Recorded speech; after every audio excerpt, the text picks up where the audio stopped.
केंद्र सरकार ने लोकसभा में केरल का नाम आधिकारिक तौर पर बदलकर केरलम करने के लिए केरल विधेयक 2026 पेश किया और इसके बाद संविधान की पहली अनुसूची में राज्य का नाम बदलना है। हालांकि 2024 में केरल विधानसभा केरलम नाम का प्रस्ताव पास कर चुकी थी। तो चलिए अब आपको समझाते हैं कि आखिर इसके पीछे वजह क्या है। असल भाषा, इतिहास और पहचान को लेकर केरल को केरलम करने की मांग संसद तक पहुंची। महोदया, मैं माननीय गृह मंत्री जी की ओर से प्रस्ताव करता हूं कि केरल राज्य का नाम परिवर्तन करने वाले विधेयक को पुनः स्थापित करने की अनुमति दी जाए।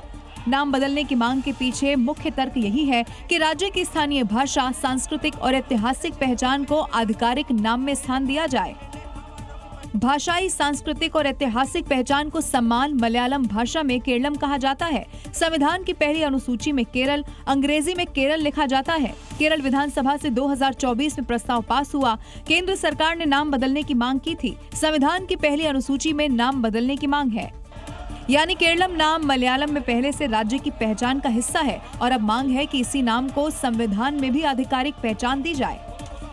आज लोकसभा में दूसरा बिल भी पेश किया गया, ट्रिब्यूनल रिफॉर्म्स बिल। लोकसभा में विपक्ष के हंगामे के बीच tribunal reforms bill 2026 Arjun Ram Meghwal ने पेश किया। बिल का मकसद सिर्फ नियुक्तियों की प्रक्रिया को बेहतर बनाना और कामकाज में ट्रांसपेरेंसी लाना है। और संसद के पटल पर कानून एवं न्याय मंत्री अर्जुन राम मेघवाल ने ट्रिब्यूनल रिफॉर्म्स बिल को रखा। National tribunal commission and to make consequential amendment in related enactments and for matters connected therewith or incidental thereto। यानी इस बिल से किसी भी ट्रिब्यूनल के अधिकारों को किसी तरह का कोई बदलाव नहीं होगा। ट्रिब्यूनल अदालतों की तरह विवादों का निपटारा करते हैं। कामकाज में पारदर्शिता के लिए ये बिल लाया गया है। देश के 16 बड़े राष्ट्रीय ट्रिब्यूनलों की नियुक्ति की जाएगी और निगरानी के लिए राष्ट्रीय ट्रिब्यूनल आयोग भी गठित किया जाएगा।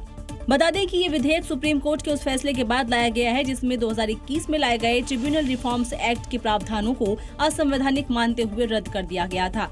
लेकिन असली कसौटी यही होगी कि इन बदलावों के बाद आम आदमी को न्याय कितनी जल्दी, कितनी आसानी से और कितनी निष्पक्षता से मिलता है।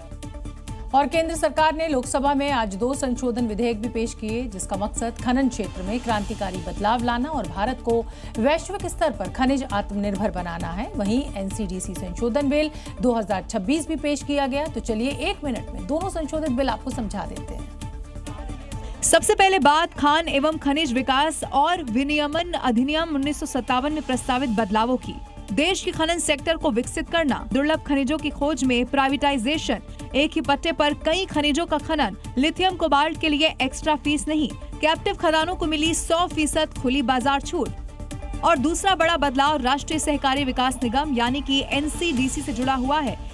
सीधे ऋण और अनुदान, फूड स्टफ्स के साथ प्रोसेस्ड फूड शामिल, पुराने भौगोलिक प्रतिबंधों को हटा दिया गया, क्रेडिट डेटा का आदान प्रदान। इसका मकसद है कि सहकारी गतिविधियों की सिर्फ किसी विशेष भौगोलिक क्षेत्र तक उसे न सीमित रखा जाए और जरूरत के मुताबिक वित्तीय सहायता उपलब्ध कराई जा सके।